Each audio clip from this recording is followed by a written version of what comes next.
प्रणाम। तो आज का आपका अभ्यास है कपालभाति प्राणायाम का।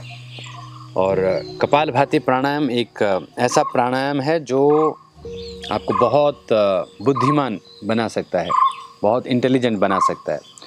तो जिस भी एज में आप हों, आपको ज्ञान की बहुत आवश्यकता होती है, इंटेलिजेंस की बहुत आवश्यकता होती है, और उसको बढ़ाते चले जाओगे तो जीवन में और लाभ आप ले पाते हो, जीवन को और अच्छे तरीके से जी पाते हो। तो उसके लिए कपालभाति प्राणायाम है।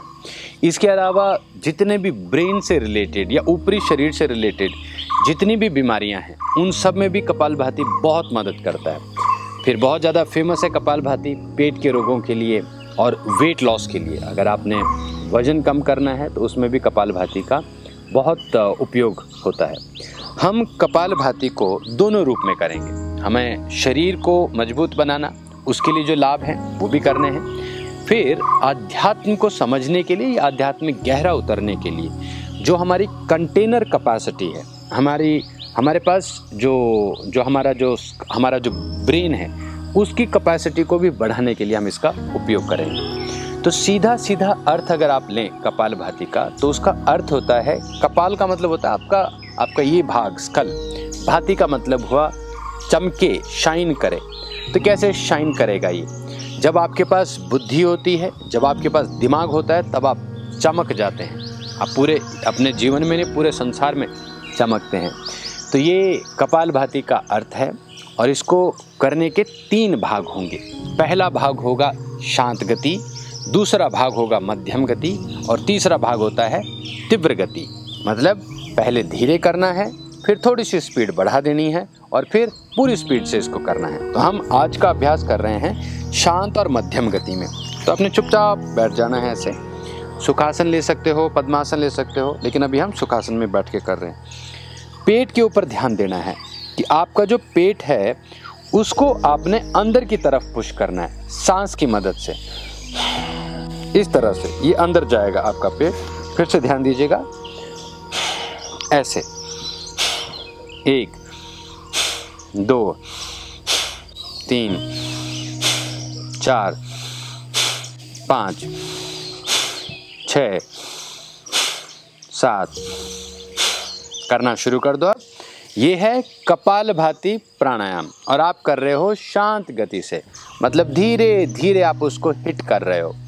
शुरू कर दीजिए। तो जो स्ट्रोक है ये बहुत धीरे होगा।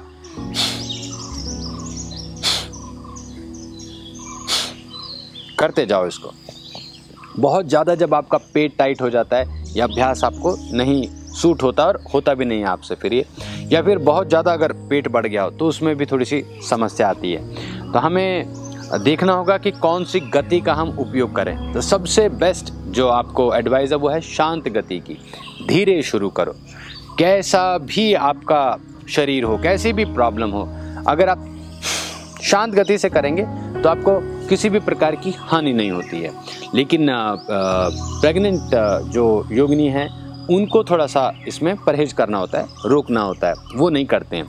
बाकी सब कर सकते हैं। या फिर जो क्रॉनिक प्रॉब्लम है पेट से रिलेटेड, मान लो आपको सर्जरी हुई है पेट की, तो उस समय भी इसको थोड़ा सा अवॉइड किया जाता है। अन्यथा इसको किसी भी अवस्था में आप कर सकते हैं। मान लो बीपी हाई लो है तो भी कर सकते हैं, लेकिन शांत गति में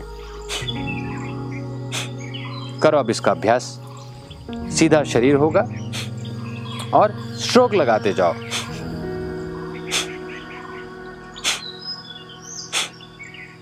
शांत को ही देखो कैसे मध्यम बनाएंगे हम।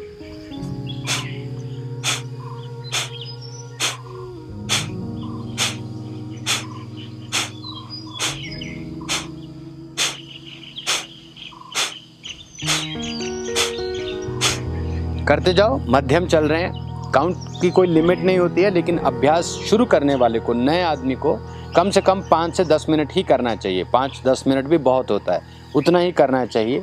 और अगर चक्कर आने शुरू हो, भारीपन हो लगे सर पे, तो रुक जाना है आपने। फिर धीरे धीरे अभ्यास करके शक्ति बढ़ाई और अपना टाइम बढ़ा लिया। मध्यम गति में भी वही 5 से 10 मिनट ही करना है। अभ्यास की शक्ति बढ़ाओ, फिर लंबा ले जाओ। अब देखो तीव्र गति करेंगे। शांत गति आपने देख ली, तीव्र गति क्या है?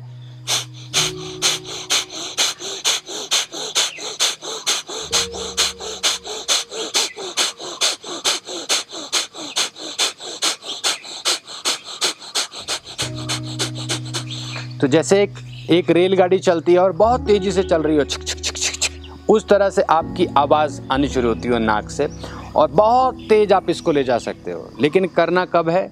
जब आपका पेट के ऊपर पूरा नियंत्रण हो, अपने नाक, दोनों नाक खुले हुए हों, दोनों नथुने खुले हों, दोनों साइड के जो नोस्ट्रल हैं वो खुले हुए हों, अच्छा इनहेल एक्सहेल हो रहा हो, श्वास का जो प्रवाह है वो प्रभावशाली हो, क्योंकि अंदर आपने ऐसे झटके देने हैं पेट को। तो होलिस्टिक अप्रोच है ये, इससे आपको किसी भी तरह की हानि नहीं होती है। आपने हमेशा याद रखना है। कई बार हम सोचते हैं कि शायद ये करने से पेट में कुछ दिक्कत हो जाएगी, ऐसा कभी नहीं होता है। जिनको शरीर की प्रॉब्लम है उन्हीं को थोड़े थोड़े आपको डूज डॉन पता करने होते हैं, और जब आप वो पता कर लेते हो फिर इसका अभ्यास आप मन लगा के करो। कपालभाति आपको इस जीवन को सुंदर बनाने में बहुत मदद करेगा। आपने अपने काम को निखारना है, सुंदर बनाना है। चाहे जॉब करते हो, घर में काम करते हो या पढ़ाई करते हो, उसको अगर आपने सुंदर बनाना है, कपालभाति का उपयोग करना है। स्टेमिना बिल्ड करना है। जैसे हमें पहाड़ों के लिए, तो पहाड़ों पे क्यों प्रिय होता है कपालभाति? क्योंकि और ऊपर जाना है, और क्योंकि हाई अल्टीट्यूड में जाने के बाद सांस कम हो जाती है, वहाँ पे ऑक्सीजन की मात्रा कम हो जाती है। तो कपालभाति जैसे प्राणायाम या खंड प्राणायाम, ये आपको मदद करते हैं, आपकी ऑक्सीजन को लेने का तरीका बदल देते हैं। तो वहाँ पर फिर आप आराम से सर्वाइव कर जाते हो। तो जिन्होंने इस तरह से पहाड़ों पे चढ़ना है, ट्रैकिंग करनी है, उनके लिए भी बहुत मदद करेगा। फिर हाई परफॉर्मेंस एथलीट, स्पोर्ट्समैन है और खूब इंटेंस प्रैक्टिस करते हैं, चाहे वो बैडमिंटन खेलते हो या बास्केटबॉल खेलते हो, क्रिकेट में हो, स्विमर हो, बॉक्सर हो, या धावक हो, रनर हो, 100 मीटर के स्प्रिंट करते हो या 200 मीटर या लंबी मैराथन में जा रहे हो, कपालभाति आपको बहुत लाभ देगा। और कपालभाति का मतलब है एक आपका डेस्टाइन्ड वेट, मतलब ये आपके ऊपर एक्स्ट्रा वेट रहने नहीं देता। कपालभाति करते जाओगे जीवन भर, तो जीवन भर एक परफेक्ट वेट में रहोगे। ठीक है जी। तो ये था आपका कपालभाति प्राणायाम। थोड़ा सा और अभ्यास कर लो, शांत गति से चलते हैं फिर से।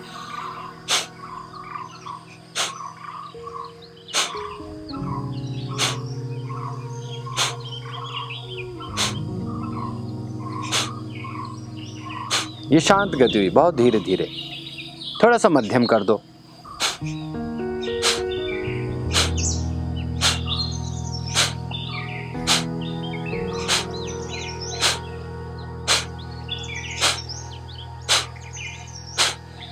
अब तेज लेके जाओ, दौड़ो, इस प्राणायाम के साथ तेजी से निकल जाओ।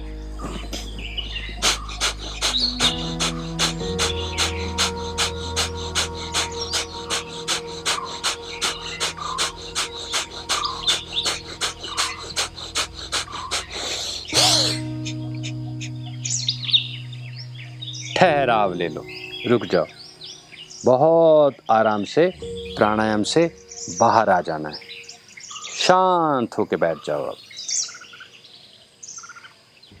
तो ये था कपालभाति प्राणायाम, कपाल को सुंदर शक्तिशाली बनाने वाला प्राणायाम। एक आपने देवियों की फोटो भी देखी होगी कि गले में जैसे ये माला है, ऐसी खोपड़ियों की माला डाली जाती है।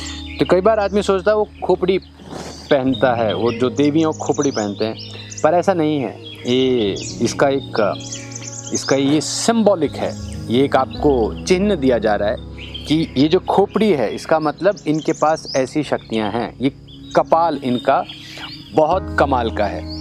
तो जितनी आप खोपड़ियों की माला पहनने का सिंबल दिखाते हैं, इसका मतलब वो व्यक्तित्व जो है, वो जो शक्ति है, वो उस प्रकार से अपने आप को तैयार कर चुकी है। तो अगली बार जब आप कभी इस तरह से देखें कि कोई खोपड़ी लेके बैठा हुआ है, तो आप उस आडंबर में मत चले जाएं कि इसके साथ कुछ अंधाधुंध कुछ किया जा रहा है, ऐसा नहीं है। उसका अर्थ होता है कि ये ब्रेन क्या चीज़ है, ये कपाल क्या चीज़ है आपकी, इसको कितना गहरा समझा जाए। वो सिर्फ एक फैशन के लिए कोई चीज़ नहीं है कि आपने खोपड़ी अपने हाथ में रखनी है या अपने पास रखनी है। उसका मतलब है कि आप इस चीज़ को पूरी तरह समझ रहे हो, आप अपने ब्रेन के पूरे मैकेनिज्म को समझ रहे हो, आप अपने न्यूरॉन सिस्टम को समझ रहे हैं कि किस तरह से वो ट्रिगर किए जा सकते हैं, किस तरह से वो आप कपालभाति के माध्यम से न्यूरोप्लास्टिसिटी जैसी चीज़ को वास्तव में उसको प्रकट कर सकते हैं, वास्तव में उसको जी सकते हैं। तो ये सब चीज़ें भी आपने ध्यान रखनी है कपालभाति करते समय। बस ये नहीं सोचना है कि बस आपका वेट कम करने के लिए। अब मानो पहाड़ पे हम इसका अभ्यास कर रहे हैं तो वेट कम करने का क्या लाभ होगा, इससे कुछ अर्थ भी तो निकलना चाहिए, क्योंकि ऐसे ही इतना बड़ा पहाड़ है वहाँ, और तो कुछ आपको एंटरटेनमेंट के लिए है नहीं, तो आप अपना वेट कम क्यों करेंगे वहाँ पे? उसके पीछे कोई अर्थ है, क्योंकि आपने साधनाओं में गहरा जाना है, अपने अभ्यास को और गहरा लेके जाना है और कई चीज़ों को डाउनलोड करना है इस ब्रह्मांड से। तो उसके लिए वैसी कंटेनर कैपेसिटी होनी चाहिए, इसके लिए कपालभाति का उपयोग किया जाता है। तो थोड़ा सा आपने भी कपालभाति पे अपना नज़रिया बदल देना है कि शरीर का जो लाभ है वो तो 100% मिलेगा, लेकिन शरीर के साथ साथ मानसिक लाभ, आत्मिक लाभ, आत्मा के ऊपर क्या शक्तियाँ आप प्राप्त कर सकते हैं, गेन कर सकते हैं, उसके ऊपर भी आपने ज़रूर विचार करना है। ठीक है, आप पूरी तरह से आराम करो, ठहर जाओ, रुक जाओ, शांत हो जाओ।